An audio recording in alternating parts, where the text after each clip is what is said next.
من الشيطان الرجيم بسم الله الرحمن الرحيم واتخذوا قوم موسى من بعده من حليهم عجلا جسدا له خوار. Jadi ini dijelaskan bahwa akhirnya mereka memang benar-benar melanggar ya. Sudah diwanti-wanti, bahkan Nabi Harun sendiri sebagai saudaranya Nabi Musa juga sudah diwanti-wanti. Jangan, nanti kamu janganlah tattabi'u, kamu jangan mengikuti kehendaknya orang-orang itu. Mereka itu pasti akan ngawur itu nanti.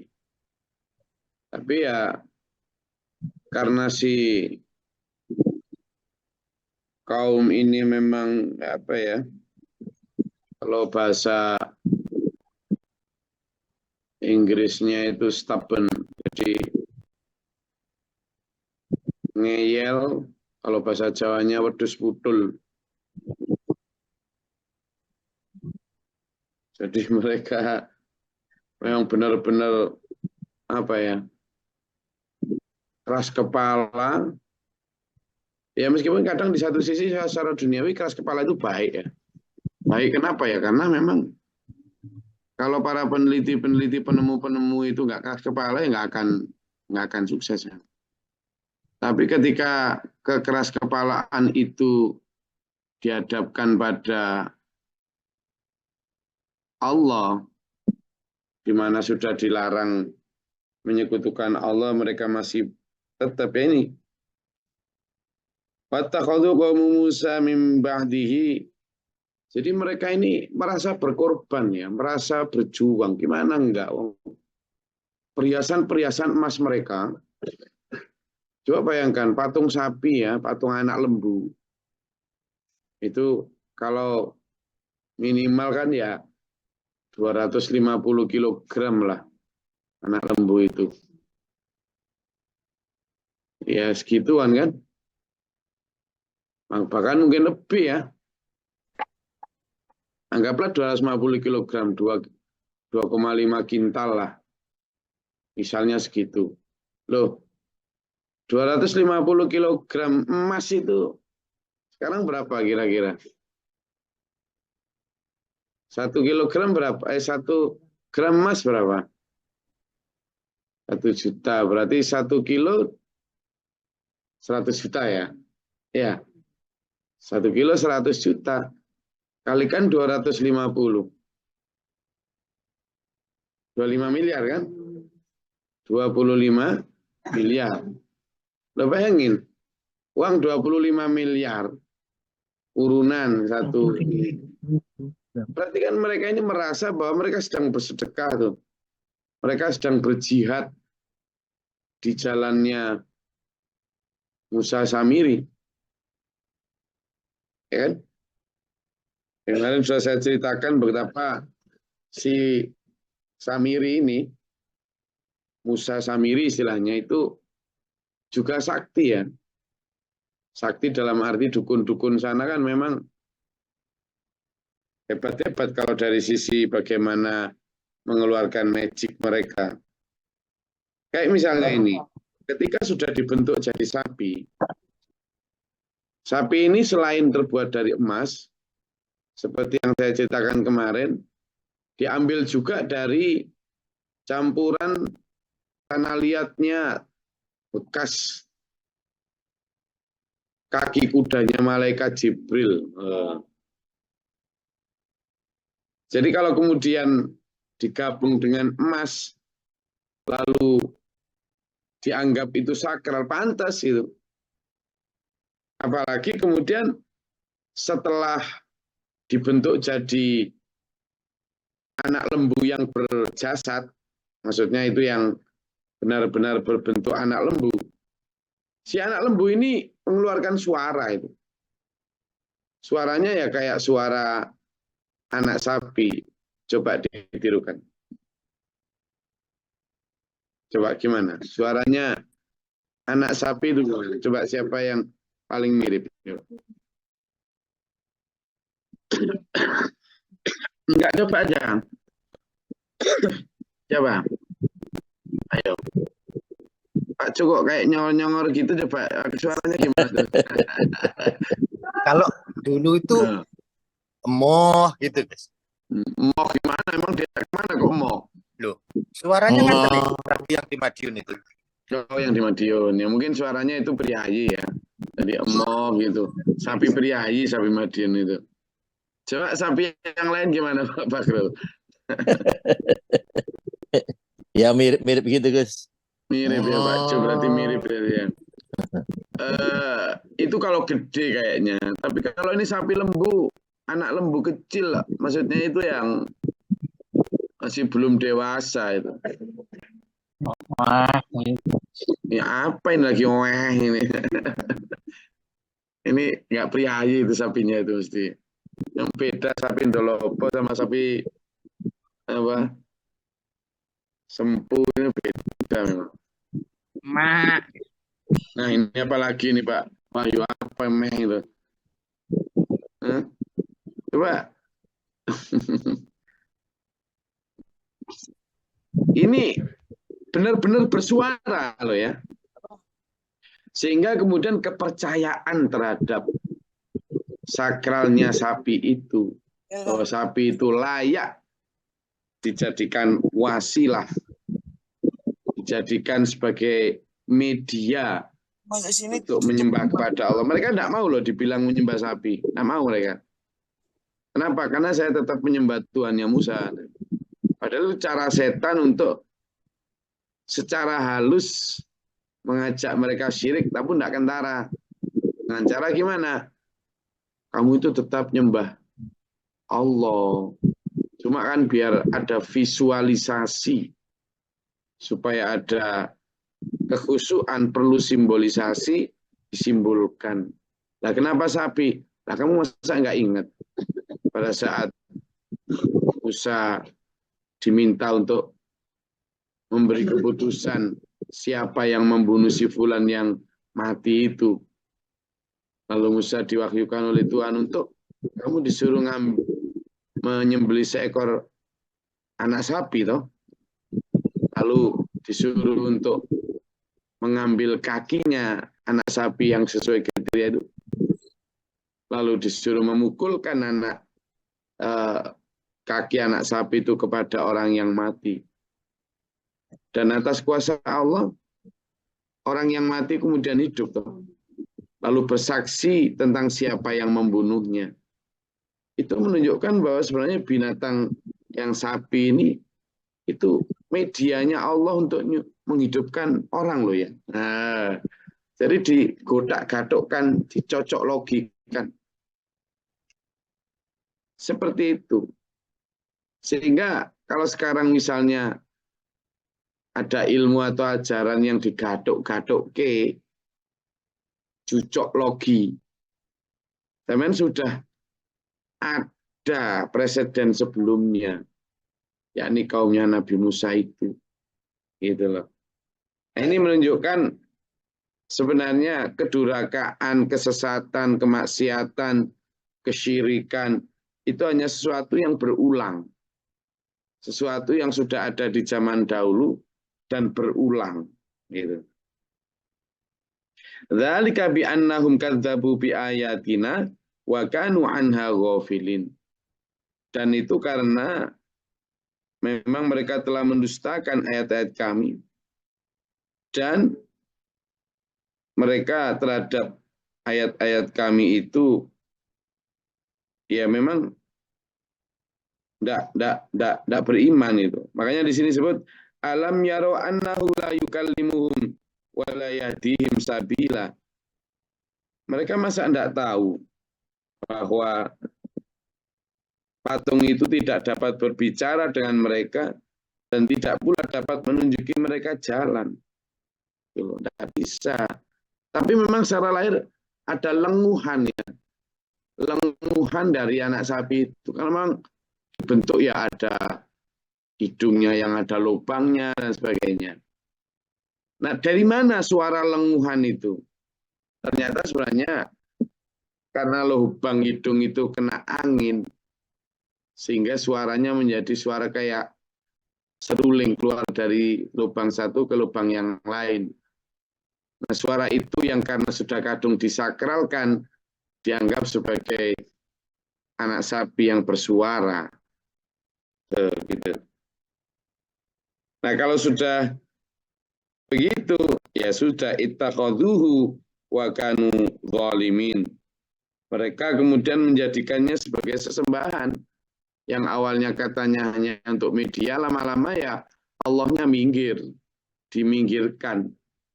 Mungkin awalnya sebutannya tetap ya Allah, tapi semakin nyatanya sapi itu ya lama-lama ya sama, yang ijlan, sapi, berikan aku keberkahan, aku mau berdagang, nanti biar labanya banyak, dan seterusnya. Lama-lama mintanya ya langsung ke anak sapi. Walamma suqita fi aidihim, ketika mereka sudah menyesali apa yang terjadi dalam peribadatan mereka, wa ra'au annahum qad dhallu, dan sungguh bahwa mereka memang sebenarnya tersesat. Nanti diceritakan juga di ayat selanjutnya betapa ketika Nabi Musa pulang dari bertapa, berkholwat di Bukit Sinai, Nabi Musa mendapati umatnya menyembah sapi, itu marah luar biasa, murka bisa-bisanya. Saat itu kan belum ada WhatsApp ya, sehingga tidak bisa laporan real time.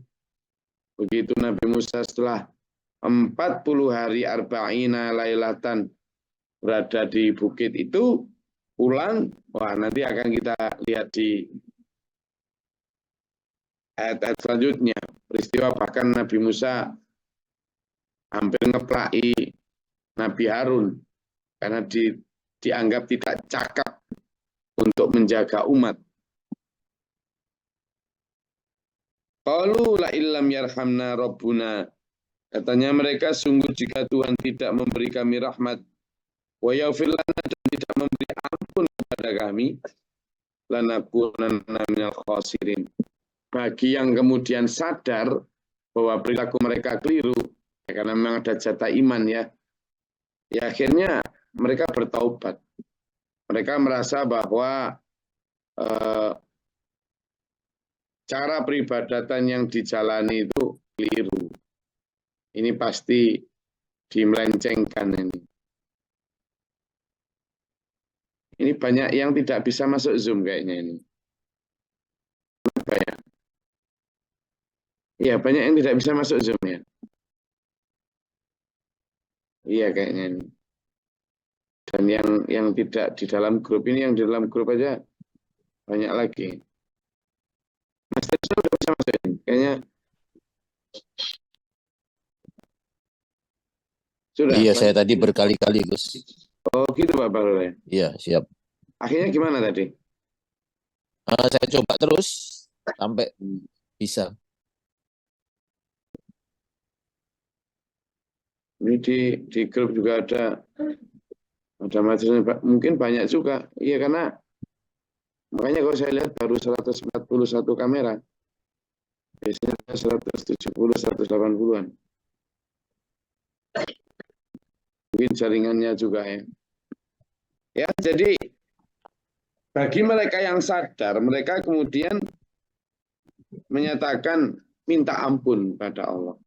Ketika Nabi Musa sudah masuk, sudah datang untuk memberi ketegasan, nanti diceritakan juga di ayat selanjutnya itu, si Musa Samiri itu kemudian diusir itu dari kampung itu. Jadi Musa Samiri ini memang selalu ada ya di setiap zamannya itu. Orang-orang yang mengacaukan akidah. Bahkan di zaman sekarang aja kan banyak. Kemarin katanya baru saja ada yang seorang perempuan yang jadi nabi ya, di Sumatera Barat atau apa ya. aku jadi nabi. Tapi kalau di Indonesia ini pengakuan-pengakuan hal-hal yang aneh-aneh, mereka tadinya penistaan agama di daerah Sumatera sana ada lagi yang menghina-hina Nabi Muhammad. Hal kayak gitu kalau sekarang itu saya melihatnya itu pengalian isu. Memang ada urusannya dengan politik semua kayak gitu kadang itu. Orang-orang itu memang disengaja untuk memberi gaduh agar lupa tentang sesuatu dan sebagainya. Kalau di sini ya. Tapi kalau zaman itu tuh ya memang orang-orang yang sudah pura-pura ikut Nabi Musa. Kayak gini kan pura-pura mereka sebagian di antara yang kemudian bertobat itu. Tapi sebagian yang lain ya beneran memang bertobat. Kenapa ya? Karena per hari ini itu umat sudah begitu sulit untuk menentukan mana salah, mana benar. Yang salah itu kalau dibilang salah, mereka akan jawab dengan jangan sok munafik kamu gitu. Atau sekurangnya ketika ditegur itu, urus dirimu sendiri. Ya kan? Take care your own business. Udah urusanmu, tak usah ngurusi urusanku. Semua orang selalu berpikir begitu. Padahal kalimat di dalam surat Al-Asr itu jelas. Ciri ketiga orang yang tidak rugi itu adalah watawasau bil haq, watawasau bis sabr. Nah, orang dijauhkan dari tawasau itu. Kenapa? Ya sekarang orang itu dididik. Manusia ini yang dewasa sekalipun itu dididik oleh dunia internet ya, yang konten-kontennya itu mengarah kepada hidup dewe-dewe lah. Orang saling menasihati itu nggak baik. Menurut mereka begitu. Dengan cara ngomong apa? Kamu itu harus mencintai dirimu sendiri. Jangan peduli orang lain. Kamu itu harus menentukan sendiri standar baik menurut kamu itu apa. Nggak usah ikut agama-agama kayak gitu. Nah, yang kayak gitu kemudian tertelan. Banyak sekarang ini yang juga sama. Lahirnya memang dia beriman atau muslim, tapi pada dasarnya ke dalam tidak ada isinya itu. Nah, ini yang jangan sampai terjadi. Kenapa ya? Karena orang yang tadi itu tidak merasa bahwa mereka berada dalam kesesatan. Justru mereka merasa bahwa mereka melakukan perbaikan. Nah, yang kayak gini angel obatnya itu. Orang bodoh itu bisa diajarin jadi pinter. Tapi kalau orang ngodor, itu susah, obatnya susah. Nah, makanya sampean dan saya dalam konteks kajian kayak gini, ayo siap menjadi orang yang luwes, bukan orang yang ngodor. Supaya bisa melakukan perbaikan dari hari ke hari. Oke, sampai di situ silakan. Ada yang mau ditanyakan atau disampaikan? Baik berkaitan ayat 148 sampai 149 surat Al-A'raf maupun topik-topik yang up to date yang mungkin mau elaborasi di sini. Silakan. Punten, Gus. Iya, Pak Yan. Assalamualaikum warahmatullahi wabarakatuh. Waalaikumsalam warahmatullahi wabarakatuh. Terkait wasilah, Gus, atau perantara gitu. Mungkin kalau untuk ibadah-ibadah yang kayak sholat itu kan jarang ketemu. Tapi kan kadang-kadang di masyarakat itu, Gus, misalnya karena merasa pengetahuannya atau ilmunya kurang, sehingga untuk berdoa saja gitu, Gus, mereka itu seolah-olah tidak akan nyampe, seolah ada pahala, sehingga perlu wasilah orang gitu, Gus, untuk mengadakan doa saja. Akhirnya kan mereka mengundang gitu orang-orang ustaz, gitu. Karena untuk kalau doa sendiri kayaknya nggak bisa, seolah-olah harus ada wasilah gitu, Gus, ada perantara gitu. Gimana nggak semacam itu, Gus? Assalamualaikum warahmatullahi wabarakatuh. Waalaikumsalam warahmatullahi wabarakatuh. Jadi sebenarnya kalau berwasilah dengan orang soleh yang masih hidup. Itu ada dua hal kan. Pertama, kita boleh berwasilah dengan orang hidup sepanjang memang orang yang hidup yang kita mintakan doa itu adalah orang yang benar-benar dekat kepada Allah. Lalu analoginya adalah kalau sampean mengajukan proposal kepada bupati atau gubernur, maka ketika sampean tidak punya koneksi ordal, ya toh, apalagi tidak terlalu tahu prosedur gimana ngajukan proposal, maka kehadiran orang yang sampean kenal tapi dia juga dekat dengan bupati atau gubernur itu sangat penting. Sekurangnya sampean minta diantarkan bersama-sama menghadap pejabat-pejabat tadi. Oleh siapa? Oleh orang yang dekat dengan bupati atau gubernur yang kita maksud. Kita pun sebenarnya dibolehkan ya minta doa pada orang-orang soleh. Tapi ya pastikan dulu dia benar-benar soleh, yang benar-benar dekat kepada Allah. Cirinya gimana, Gus? Banyak dalam hadis itu. Orang-orang yang direstui atau diridhoi, dibimbing Allah itu seperti apa? Masuk misalnya, man la yarhamun nas la yarhamuhullah. Allah itu memberi kabulan doa atau kasih sayang itu melalui kalimat tadi itu. Barang siapa yang tidak menyayangi manusia, maka Allah juga tidak akan menyayangi dia. Berarti itu kan cara diantara untuk dekat kepada Allah itu. Yang kedua, meskipun kita minta doa melalui wasilah orang-orang yang soleh tadi, tapi tidak bisa itu terjadi kalau kita juga nggak berdoa. Jadi kita pengen rumah kita berkah, terus ngundang artis apa? Artis dah. Artis Ya. dah. Artis dah. Anggap gitu ya, anggap artis gitu ya. Ustadz yang berbayar itu untuk kemudian berdoa di tempatnya dengan tarif sekian itu. Nah ini keliru. Ini yang ketiga, keliru jika kelirunya pertama adalah di orang yang diundang yang kemudian sudah ada tarifnya itu. Keliru yang kedua adalah tuan rumahnya sendiri. Seringkali dia mengundang, tapi lupa bahwa doa itu tidak hanya satu orang saja. Jadi meskipun sampean sudah minta agar ini di proposalnya diberikan kepada bupati maupun gubernur tadi, orang ini juga selain dia mengupayakan untuk bertemu, yang minta ini juga harus sama berupaya untuk agar proposalnya diterima. Kita kepada Allah pun boleh silakan minta tolong orang lain untuk mendoakan kita, tapi kita pun sendiri jangan lupa untuk berdoa.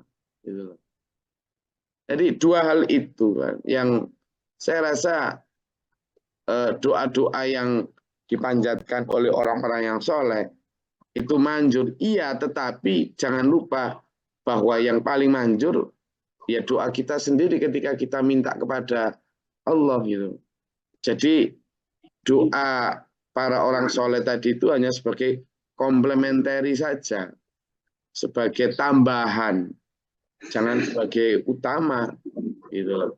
Karena utama kita ya tetap doa kita sendiri. Jadi wasilahnya itu tidak dalam bentuk kultus terhadap orang itu, tapi memang ada beberapa orang yang diberikan kelebihan Allah untuk kemudian bisa berbagi rahmat itu. Tapi kalau orang yang meninggal jangan ya. Misalnya kuburannya atau apanya, lalu sama minta ke sana jangan. Jadi wasilah itu hanya sebagai perantara. Mohon izin, Gus. Ya.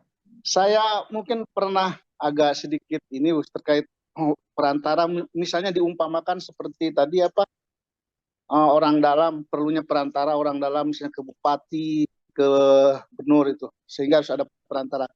Saya agak sedikit ini ya pernah agak sedikit bukan debat ya gimana. Saya tidak setuju dengan perumpamaan seperti itu karena kalau menganggap Allah misalnya seperti bupati perlu orang dalam, perlu perantara kan karena mereka tidak sanggup atau karena sibuknya gitu loh.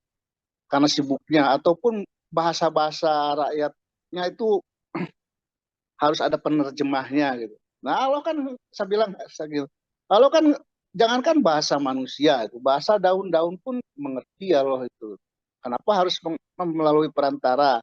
Jadi jangan menganggap Allah itu terlalu sibuk, perlu perantara atau tidak mengerti bahasa kita gitu loh. Jadi kalau mau berdoa ya berdoa saja lah langsung gitu loh. Kalau menganggap Allah seperti kayak bupati atau itu harus ada perantara karena menganggap Allah terlalu sibuk, karena Allah terlalu tidak mengerti bahasa kita. Makanya kalau saya berdoa ya sudah berdoa saja, itu nggak usah apa ada perantara-perantara dengan bahasa saya, dengan bahasa hati gitu. Insya Allah Allah mengerti. Mohon maaf bos, ini saya ngomong seperti itu apa salah Anda gitu. Pernah ada saya obrol-obrol gitu sama temen gitu. Ya, jadi seperti yang saya tadi sampaikan bahwa yang kedua tadi perlu dicermati juga itu bahwa sampean misalnya minta tolong berdoa orang lain, itu jangan lupa bahwa yang paling manjur itu doa sampean. Saya tadi kan ngomong gitu ya. Jadi sampean tetap harus berdoa. Tidak bisa kemudian hanya dengan minta kepada orang lain untuk didoakan. Itu hanya sebagai komplementari, sebagai pelengkap gitu.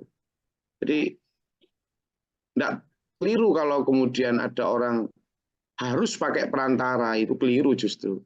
Saya bilang boleh itu beda dengan harus ya. Itu yang harus dicermati kalimatnya. Jadi boleh itu artinya kita minta bantuan sebagai penguat saja. Yang bikin proposal tetap kita loh, bukan orang dalam itu. Yang tahu isi proposal ya kita. Jadi bukan orang dalam itu. Orang dalam itu tadi seperti itu hanya karena orang itu lebih dekat. Makanya kan ada kalimat tuh Pak ya. Wa kunu ma'asodikin. Kamu itu berkumpullah, dekatlah dengan orang-orang yang benar. Ada satu doa yang diajarkan Rasulullah Muhammad SAW. Misalnya begini. Ini yang jadi dasar kenapa boleh ya. Allahumma inni nas'aluka hubbaka. Ya Allah, jadikanlah aku cinta kepadamu ya Allah. Wa hubba man yuhibbuka. Dan cinta kepada orang yang cinta kepadamu. Nah ini. Ya kan? Jadi Nabi Muhammad pun mengajarkan kita doa begitu. Ya Allah, jadikan aku cinta kepadamu. Ini kita ibaratkan bahwa kita itu harus berdoa dulu sendiri kepada Allah langsung. Tapi di sisi lain, kita juga perlu orang yang cinta kepada Allahnya itu lebih dekat, lebih cinta.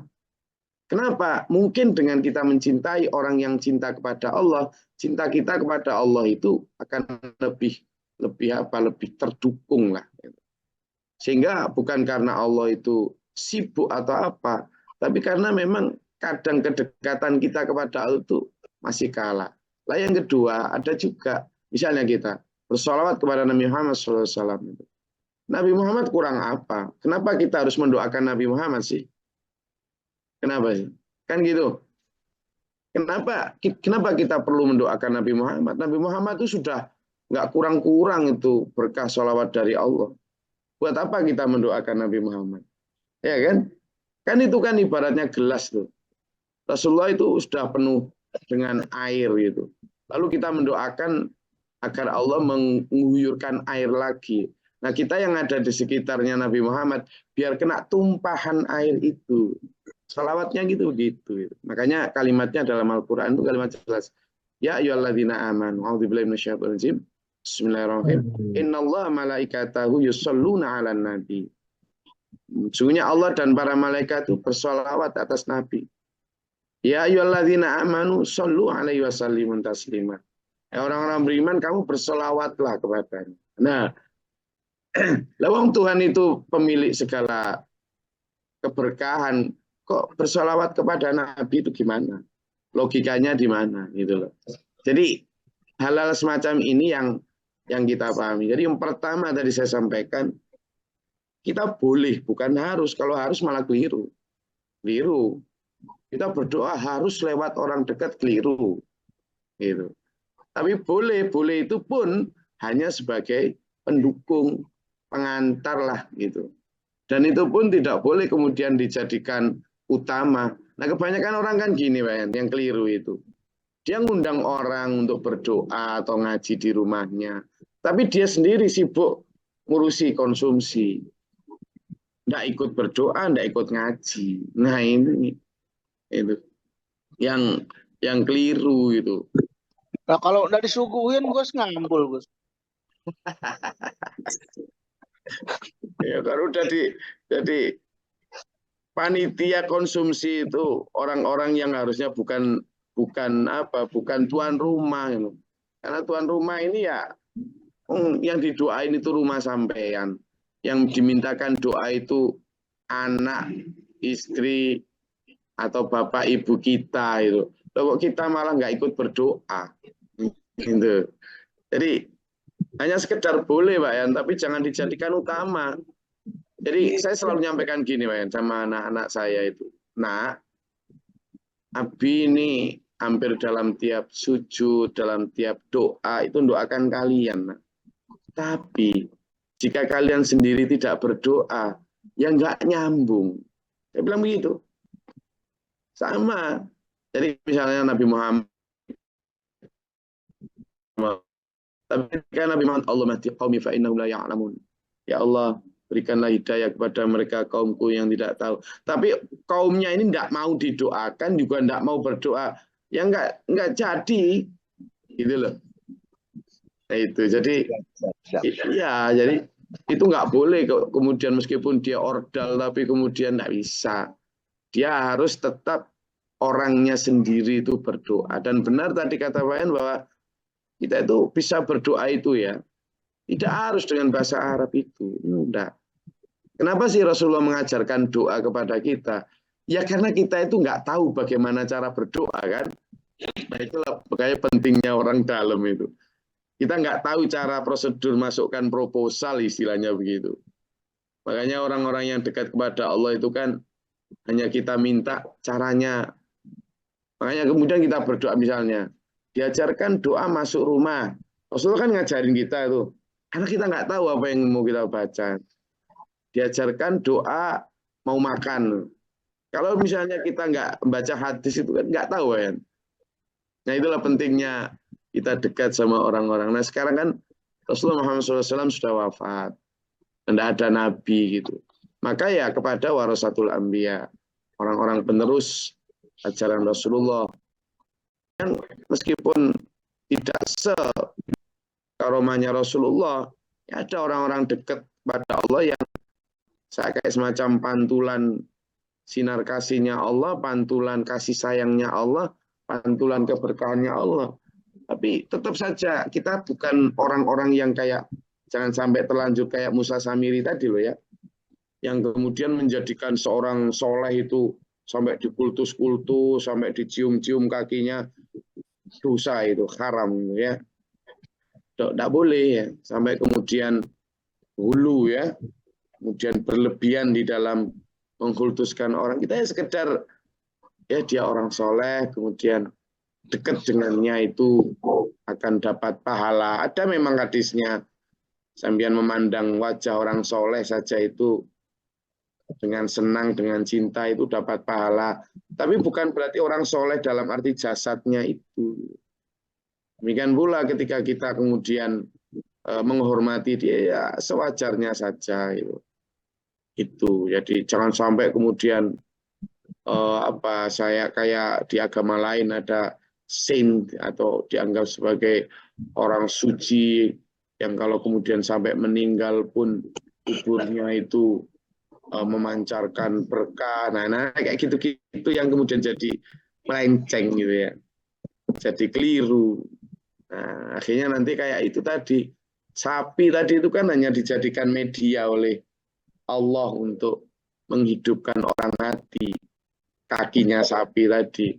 Tapi bukan berarti sapi itu kemudian selamanya ya cuma sapi itu. Sapi lain ya enggak, apalagi kemudian bikin patung sapi. Nah, demikian pula orang-orang yang soleh tidak semua ya. Hanya sedikit sekali orang-orang yang namanya itu kan sedikit. Dan itu pun benar-benar harus selektif, dan juga sekali lagi tidak hultus ya. Nah, jangan sampai kemudian hultus. Sampai tetap harus berdoa sendiri. Harus. Tapi boleh kemudian minta tolong Pak Syekh Yayan, sampeanlah orang yang dekat sama Allah. Tolong doain saya ya Pak. Boleh, nggak apa-apa. Ajarin saya doanya gimana sih, nggak apa-apa. Nanti sampean sendiri loh yang berdoa, gitu.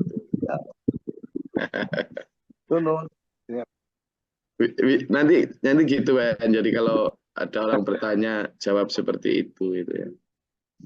Makasih. Ada lagi? Kayaknya Mas Adi juga mau ngomong apa? Silakan. Assalamualaikum warahmatullahi wabarakatuh. Salam. Ini mengenai kita yang awam untuk memutuskan seseorang. Kadang-kadang yang diputuskan sendiri itu malah istilahnya kayak tangan mau dicium malah dikasih sama dia, Gus. Ini yang benar yang mana gitu loh. Aku ini kadang-kadang bingung juga gitu. Kadang-kadang ya gini, kita ya Gus Glory sendiri bilang, kadang-kadang kita perlu doanya orang-orang yang soleh, yang lebih di atas kita. Yeah. Air seperti mediasi air, seperti apa itu.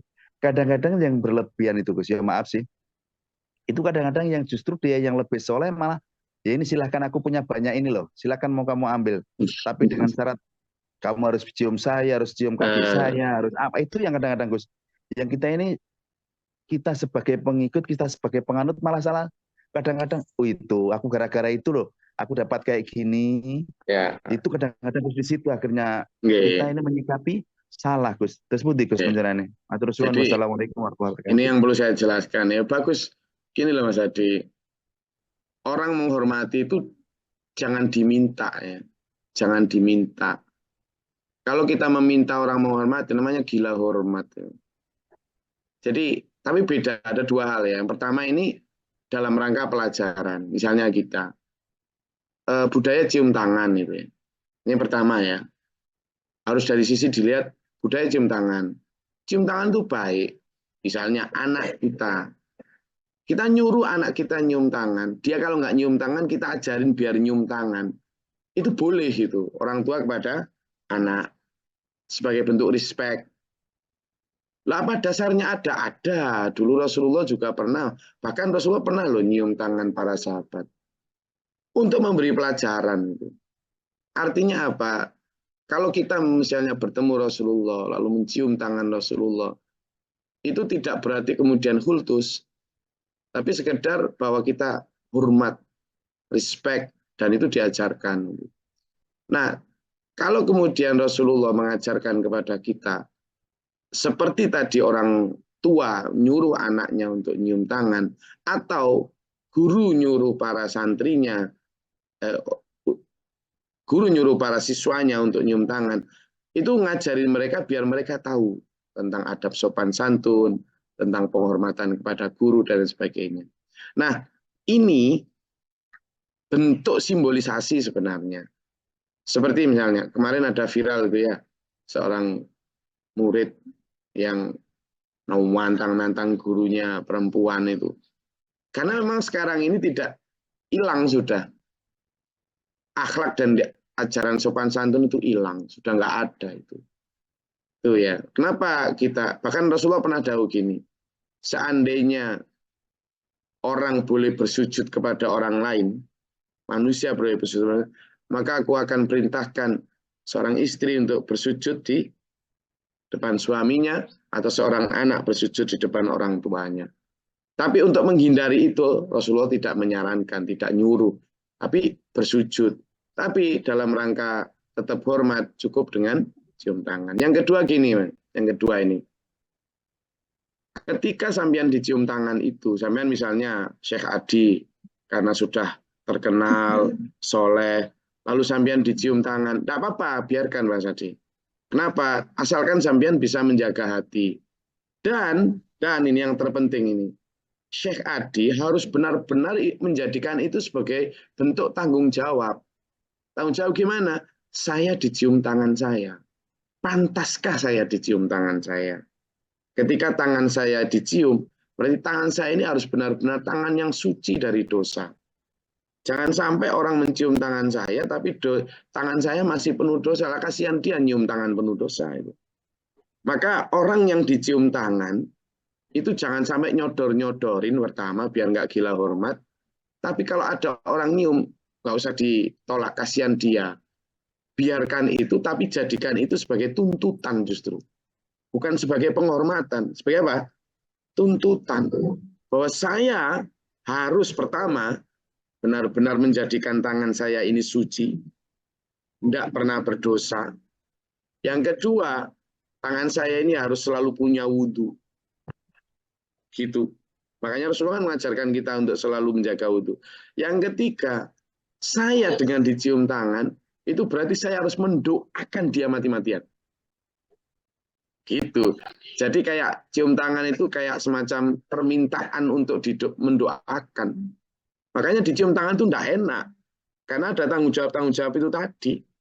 Jadi kalau ada orang yang senang dicium tangannya, ya itu orang yang nyari perkara. Orang dicium tangan, saya kan juga kadang dicium tangan saya ya. Saya ketika dicium tangan itu benar-benar saya harus pastikan pertama tadi, saya dalam keadaan suci dari hadas dan punya wudhu. Yang kedua, saya juga benar-benar menjaga betul untuk tidak berdosa di hari-harinya supaya apa? Benar-benar menjadi apa ya, keberkahan untuk dua-duanya, kita maupun dia.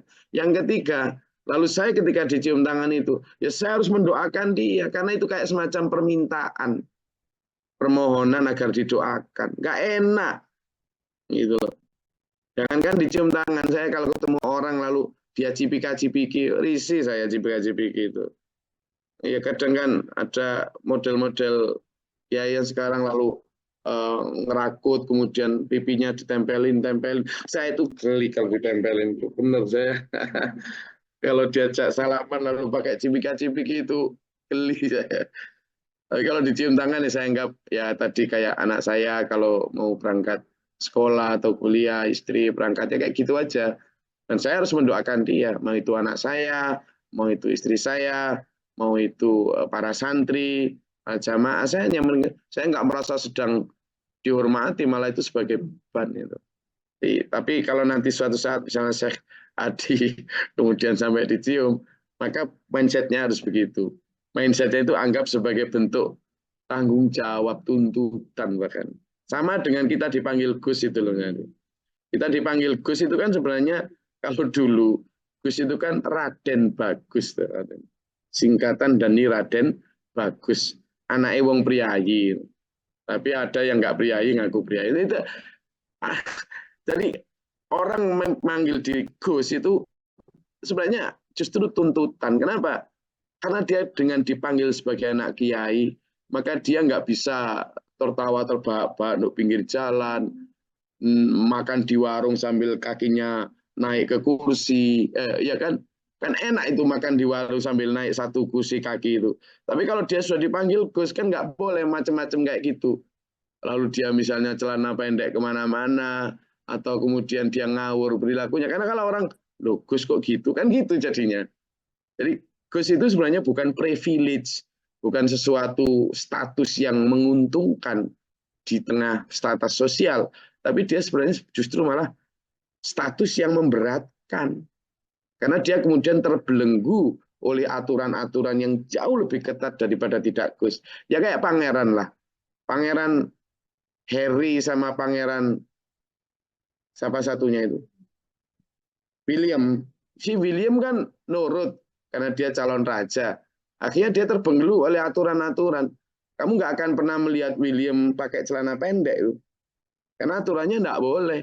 Maka kemudian si pangeran satunya lagi itu siapa? Yang Harry kemudian dia mengeluarkan diri dari status kepangeranannya. Keluar dia. Ada satu putri Jepang juga gitu. Karena nggak tahan dengan aturan-aturan kerajaan yang terlalu membelenggu. Ya kemudian melepaskan statusnya itu. Gitu loh. Nah, sama status Habib, status Gus, status apa itu harusnya dipandang bukan sebagai status yang mendatangkan keuntungan, tapi status yang justru apa menuntut satu tanggung jawab yang sangat besar. Nggak enak itu. Makanya saya nggak pernah apa manggil diri siapa namanya Gus Glory, enggak. Saya orang manggil Gus silakan, paman, om silakan. Atau Pak Haji misalnya. Haji kan juga begitu, bukan status. Makanya ini sekian banyak orang nggak pernah ada yang manggil saya Haji. Padahal Haji saya. Coba panggil saya Haji itu kan nggak pantas. Coba. Haji Glory itu kan nggak enak. Kan nggak enak jadi ya kan. Enak. Gitu Mas Adi. Jadi ayo kita lihat itu sebagai sebuah tuntutan justru. Tapi kalau ada orang mencium, enggak apa-apa, itu boleh. Dan ya saya misalnya kepada guru saya nyium tangan. Kenapa ya? Karena saya merasa bahwa dia orang soleh, saya akan dekat dengannya, di samping penghormatan ya, saya berharap benar-benar didoakan, saya benar-benar berharap gitu memang itu. Ya kayak kita nyium orang tua kita. Kan hormat itu pada orang tua, pada guru dan sebagainya. Gitu. Ya, tapi jangan didok-dok kayak apalagi kita habis makan kucing gitu kan. Masih bau ikan asin. Kadang-kadang sampai berlebihan gitu loh. Iya betul. Itu ada di situ. Betul Mas Adi. Saya lihat ada orang juga Ngeri, yang saya lihat itu sendiri ya. ngeri itu. Jadi berlebihan itu. Iya Pak Syaibi.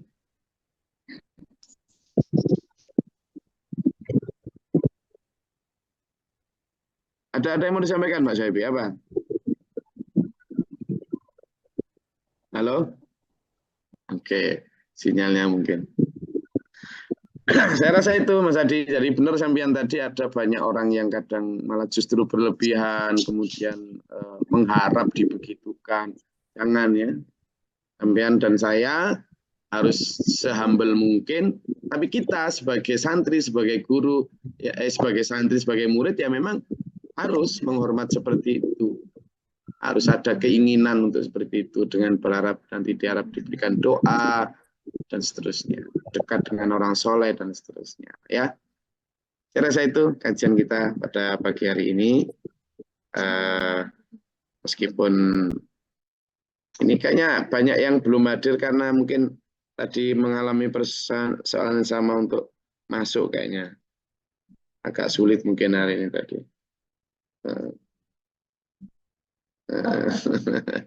Ini apalagi Budia sedang di sini juga jadi kurang satu. Tapi ini kurangnya banyak ini. Ada kurangnya ada berapa ini hampir 40-an ini. Oke. Semangat nih. Hari Minggu mungkin mereka jogging ya. Tapi kan habis gini tetap bisa jogging kita. Oh ini dari Kusri Akalbar baru aktif hari ini. Surat apa ayat berapa? Kita surat Al-A'raf Bu Kusri A. Surat Al-A'raf ayat berapa tadi? 148 sampai 149. Ya, Bu Kusri A tadi ini tanya via chat ini. Jadi Waalaikumsalam. Jadi alhamdulillah aktif kembali Bu Kusri A. Hari ini surat dan ayat berapa? Sekarang surat Al-A'raf ayat 148 149. Insya Allah besok kita akan lanjut ayat 150 dan seterusnya. Terima kasih, semoga bermanfaat. Insya Allah kita tulis kok bahasan kita ayat per ayat. Memang kita insya Allah suatu saat akan kita kodifikasikan tafsir yang kita baca ini sehingga bisa menjadi warisan dalam bentuk tulisan ya yang kita bahas. Baik tanya jawabnya sekalipun insya Allah kita rekam semua dan kita tulis semua dalam satu tulisan. Memang ya pelan-pelan karena saya juga sedang tulis buku hingga ya banyak kerjaan ya. Jadi kalau yang tanya Slori kerjaannya apa sih? Kok pagi ngaji, siang ngaji, kok ya punya rezeki? Yang rezeki dari Allah, bukan dari kerja. Kerja kita kepada Allah ya rezekinya dari Allah. Kok gitu Gus? Nanti ada rahasia yang sedikit. Terima kasih. Mudah-mudahan bermanfaat faedah. Allah merahmati kita. Untuk kita dalam siratal mustaqim lah ya. Amin. Allahumma shalli wa sallim. Allahumma fir lil mu'minin wal muslimin Allahumma atina fi man ata'ta wa afina fi ma fa'ta wa lana fi man tawalla. Wa barik lana fi ma ata'ta wa qina syarra ma qadait fa innaka taqdi wa la yuqda. Astaghfiruka wa atubu ilaika. اللهم ادع عنا البلاء والوباء وقد حسدنا من الجن وشاشة الجن. ربنا ولا تجعلنا في القوم الظالمين اللهم رجعتنا. ربنا من فاكتبنا مع الشاهدين. ربنا لا تزغ قلوبنا بعد إذ هديتنا. ربنا واجعلنا مسلمين لك ومغفرة وتمسلم بك. اللهم افرغ لنا صبر وثبت إيماننا فاطر السماوات والعالم الغيب والشهادة رب كل يوم. أعوذ بالله من جود البلاء والوباء الشقاء والسقوط والشماتة الأعداء اللهم صل على محمد. ربنا آتنا في الدنيا حسنة وفي الآخرة حسنة وقنا عذاب النار. أنت مولانا فانصرنا على القوم الكافرين. أنت مولانا فانصرنا على المنافقين. أنت مولانا فانصرنا على المشركين. أنت مولانا فانصرنا على القوم الظالمين. أنت مولانا فانصرنا على القوم الكاذبين. أنت مولانا فانصرنا على القوم أنت مولانا فانصرنا على المجرمين. أنت مولانا فانصرنا على القوم الجاهلين. وبيعذبك من الجرش. السلام عليكم ورحمة الله وبركاته. Waalaikumsalam warahmatullahi wabarakatuh. اللهم ارحمنا بالقرآن